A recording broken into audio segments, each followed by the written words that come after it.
Hello guys, आप लोग कैसे हैं। आज के इस क्लासेज में हम लोग सीरीज ग्रुप के बारे में बात करेंगे। ये आपका फिजिक्स का VVI क्वेश्चन रहा 6 मार्क्स में, जो आपके एग्जाम में बार बार डेरिवेशन पूछे जाते हैं कि इसको सिद्ध कैसे करना है। ये आपका भौतिक क्लास 10th की रहा हुआ है, प्रीवियस ईयर क्वेश्चन रहा है, न जानिए कितने बारी पूछा है। 2 मार्क्स में यदि पूछेगा कि श्रेणीक्रम समूहन क्या होता है, तो इसके बारे में हम प्रीवियस ईयर बना चुके हैं। डिस्क्रिप्शन का लिंक मिल जाएगा आपको, डिस्क्रिप्शन में जाके आप वहाँ पे वीडियो को प्ले कर लीजिएगा, ठीक है। चलिए, वाचिंग करना है तो इस वीडियो को पूरी शुरू से लेकर लास्ट तक ले देखिएगा, स्किप मत कीजिएगा, ना तो ये सारी चीज़ें आपको समझ में नहीं आने वाले हैं, क्योंकि ये डेरिवेशन है और डेरिवेशन को लाइन बाय देखना पड़ता है, उसके बाद प्रैक्टिस करना पड़ता है, बना बना के देखना पड़ता है। शॉर्टकट में कह दे तो इस फार्मूला को प्रूव करने के लिए इसमें बहुत सारे कैलकुलेशन लगाना पड़ता है। मैथमेटिक्स के कैलकुलेशन, डायग्राम को समझना पड़ता है, भाषा कैसे लिखना है उस डिजाइन को समझना पड़ता है, उसके बाद तो आपको बनाने आ ही जाएगा। ये क्वेश्चन है, सिद्ध करे कि R बराबर R1 प्लस में R2 प्लस में R2, मतलब आपको डेट मीन्स ये प्रूव करना है कि R बराबर होता है। R क्या है? आपका प्रतिरोध होता है। R क्या है? प्रतिरोध। और प्रतिरोध क्या होता है? तो जब किसी चालक तार में इलेक्ट्रॉन बहता है तो उसके रोकने का जो विरोध करता है, रोध कहता है, उसको हम लोग प्रतिरोध कहते हैं, ठीक है। आइए, और ये पहला प्रतिरोध है, ये आपका दूसरा प्रतिरोध है, और ये आपका तीसरा प्रतिरोध है। इसके कुछ भाषाएं लिखते हैं और उसके बाद डायग्राम को समझते हैं। हमारा भाषा है, माना कि R1, R2 तथा R3 तीन प्रतिरोध है। कितने प्रतिरोध है? 3 प्रतिरोध है, जिसे श्रेणीक्रम संयोजन में जुड़ा गया है। श्रेणीक्रम संयोजन कहने का मतलब वैसा प्रतिरोध जो एक ही तार के साथ बहुत सारे, जब आप बल्ब बार देते हैं और बल्ब का रोशनी कम हो जाता है, तो उस सीरीज को, उस श्रृंखला को श्रेणीक्रम संयोजन कहते हैं। जैसे इस डायग्राम को समझिए। इस डायग्राम में पहला छोर A है और लास्ट छोर आपका D है। इसके बीचों बीच 3 प्रकार के प्रतिरोध जोड़ा गया है। ये जो देख रहे हैं ऐंठल तार, ये आपका R1 प्रतिरोध है, यहाँ पर ऐंठल वाला दूसरा R2 प्रतिरोध है, और यहाँ पर ऐंठल वाला R3 प्रतिरोध है, ठीक है। इसमें हम आपको बता दें, दो प्रतिरोध के दोनों छोर कोई बिंदु होता है। R1 प्रतिरोध के पहला छोर A है, दूसरा छोर B है। R2 प्रतिरोध के पहला छोर B है, अंतिम छोर C है। और R3 प्रतिरोध के पहला छोर C है और लास्ट छोर D है। लेकिन मान लीजिए A और B के बीच पोटेंशियल मतलब विभव का मान, पोटेंशियल मतलब विभवांतर, किन्हीं दो बिंदुओं के बीच के विभव को, किन्हीं दो बिंदुओं के बीच के दूरी के विभव को हम लोग potential, common potential, differential potential कहते हैं। मतलब कि इसको बोलते हैं विभवांतर। जैसे कि फॉर एग्जांपल A और B पॉइंट के अंदर कोई विभव है, वोल्ट है, जिसको हम लोग VA बोल दिए। R B से लेकर B बिंदु पर जो पोटेंशियल है उसको VB बोल दिए, और C बिंदु पर जो पोटेंशियल है, विभव है, उसको VC बोल दिए, और D बिंदु पर जो पोटेंशियल है उसको VD बोल दिया। मतलब V का मतलब यहाँ पर वोल्ट होता है, और ये बताता है A कि A बिंदु पर है, B बताता है कि B बिंदु पर है, और C बताता है कि C बिंदु पर है, और D बताता है कि ये D बिंदु पर है, ठीक है। लेकिन इसके अंदर I प्रतिरोध बहते जा रहा है, ये कभी टूटने वाला नहीं है। मतलब हर श्रृंखला में, जैसे कि ये प्रतिरोध हुआ ना, तो इसमें I प्रतिरोध बनता, मतलब I कभी बांटता नहीं है। याद रखिएगा, श्रेणीक्रम संयोजन में I का मान कभी बदलता नहीं है, एकदम स्थिर रहता है। तो ये I हो गया, ये भी I हो गया, ये भी I हो गया।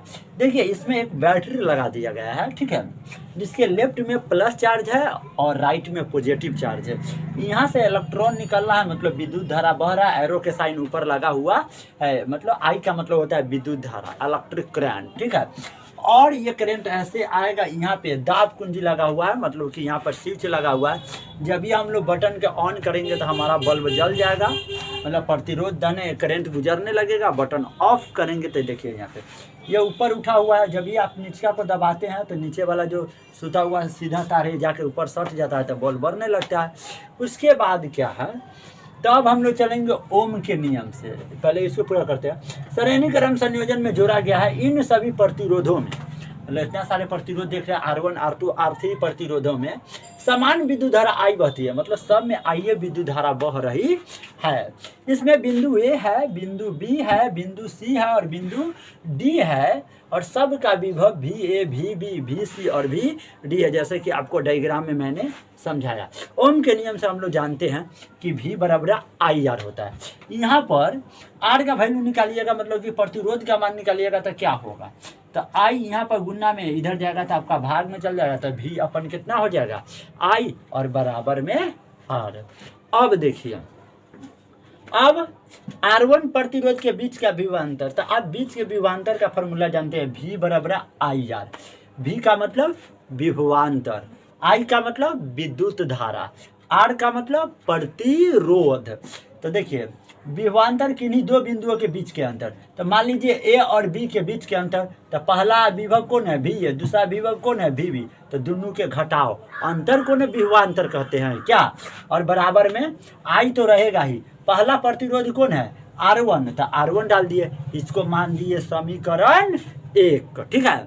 उसके बाद देखिए R2 प्रतिरोध के बीच का विभवांतर क्या है, R2 प्रतिरोध क्या होता है, तो ये आपका V से B है। R2 प्रतिरोध में आइए, R2 प्रतिरोध में कौन है V से, मतलब B से लेकर C पॉइंट है, मतलब V से B और V से C, तो V से B माइनस V से C बराबर क्या होता है I, और दूसरे प्रतिरोध के लिए जा रहे हैं तो R2 हो जाएगा, इसको मान दिए समीकरण कितना 2। अब चलते हैं तीसरा प्रतिरोध में, कहना प्रतिरोध में R3 प्रतिरोध किन कौन बिंदुओं के बीच में है, तो ये आपका C बिंदु है और ये आपका D बिंदु है, ठीक है ना। तो C बिंदु पर VC है और D बिंदु पर VD है, तो VC या माइनस VD, मतलब पहला वाला वोल्ट माइनस दूसरा वाला वोल्ट, ठीक है।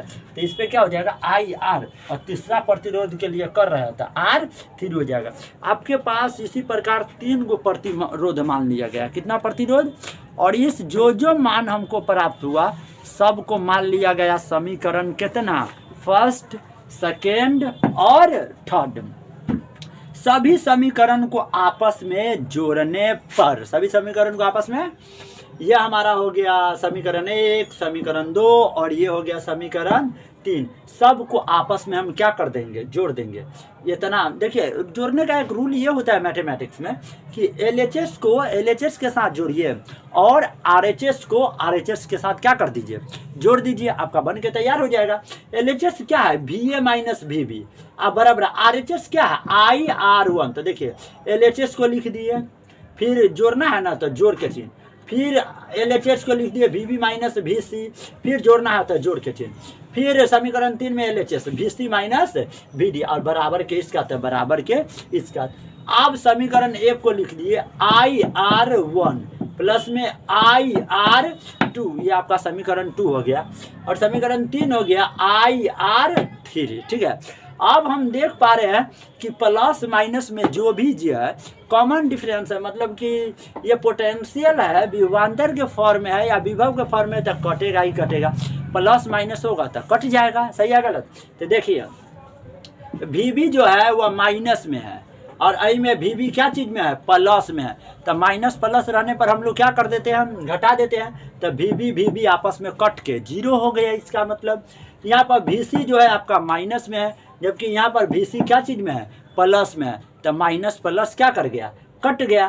तो ये आपका समीकरण फर्स्ट हो गया, RHS को RHS के साथ, तो ये हो गया IR1 समीकरण 1, IR2 समीकरण 2, IR3 समीकरण 3, तीनों को आपस में जोड़ दिए, LHS को LHS के साथ और RHS को RHS के साथ। अब क्या होगा, इसमें क्या क्या बच गया, VA माइनस VD, अब बराबर के जगह बराबर। यहाँ पर देखिए इस सब में I है ना, तो हम सब में से I क्या ले रहे हैं, कॉमन ले रहे हैं, तो अहू में से I निकल जाएगा, अहू में से I निकल जाएगा और अहू में से I निकल गया। हमारे पास क्या बच गया, R1 बच गया। देखिए जिसको हम लोग कॉमन निकाल देते हैं ना, उसको कॉमन से कहाँ रख देते हैं, बाहर रख देते हैं। ये बात को आप ध्यान करके रखिएगा। तो I को बाहर रख दिए, आई में बच गया R1, आई में बच गया R2 और आई में बच गया R3, और सब जोड़ के फॉर्म में लिखा हुआ है।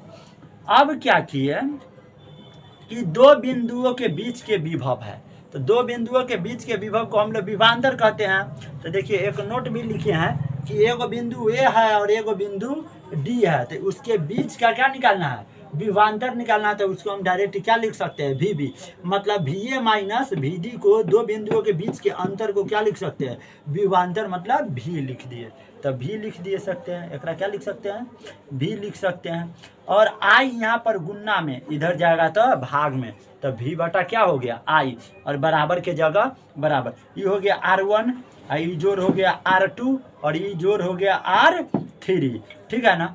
आप जानते हैं कि भी बटा आई को हम लोग क्या लिख सकते हैं, तो आपको फार्मूला में लिख के बताए थे ना, भी बटा आई को आप लिख सकते हैं आर। तो भी बटा आई को मैंने क्या लिख दिया, आर। इधर का हमको क्या प्राप्त हो गया, R1 जोड़ R2 जोड़ R3। जो फार्मूला का मुझे इंतजार था वो फार्मूला बन करके क्या हो गया, तैयार हो गया। अब तैयार हुआ तो कुछ बातें लिख दीजिएगा अंत में कि सीरीज ग्रुपिंग में, श्रेणी क्रम संयोजन में अनेक प्रतिरोध के, तो अनेक प्रतिरोध कौन, एगो R1 एगो R2 और एगो R3 प्रतिरोध के समतुल्य प्रतिरोध, मतलब बराबर वाला प्रतिरोध का मान प्रत्येक प्रतिरोध के मान से, मतलब R1 के मान से, R2 के मान से और R3 के मान से बड़ा होता है। आई होप इस डेरिवेशन को आप ज़्यादा से ज़्यादा बनाकर प्रैक्टिस कीजिएगा, आ जाएगा आपको बनाने। Thank you very much. बाकी समांतर क्रम संयोजन का जो अगली फार्मूला है जो हम लोग जानते हैं, 1/r बराबर का 1/r1 प्लस में 1/r2 प्लस में 1/r3। देखिए क्वेश्चन को पूछने का अलग स्टाइल भी हो सकता है कि श्रेणी क्रम संयोजन में आए हुए व्यंजक को सिद्ध करें, समझे कि ना समझे, तो ये आप अपना अकॉर्डिंग देख लीजिएगा। बाकी इसको बनाकर प्रैक्टिस कीजिएगा, 3 से 4 बार बनाइएगा तो शायद ये डेरिवेशन आपको बनाने आ जाएगा। और इसके है ना चित्र के डायग्राम को थोड़ा ध्यान से बनाइएगा, समझे, डायग्राम में मेन है और भाषा नहीं है। जितना भी भाषा आप देखे थे सब इस डायग्राम से बाहर निकाला गया है, मतलब इस डायग्राम को आप पहले समझिए, ठीक है ना। और या चाहे उस भाषा को पढ़िए, उसको पढ़ के डायग्राम बनाइए, पढ़ने का तरीका बता दे रहे हैं, ठीक है ना। जब आप भाषा को पढ़िएगा तो आपको डायग्राम बनाने आ जाएगा। यदि आप डायग्राम समझ गए तो आप भाषा आप खुदे लिख सकते हैं। तो भाषा को पढ़िए, डायग्राम बनाना सीखिए, बार बार भाषा को पढ़िए, डायग्राम बनाना सीखिए, 3-4 बार प्रैक्टिस कीजिएगा, आपको विदाउट चीटिंग डायग्राम बनाने आ जाएगा, बन जाएगा। आप जैसे जैसे वर्क किया गया वर्क करिएगा, यह फार्मूला साबित हो जाएगा।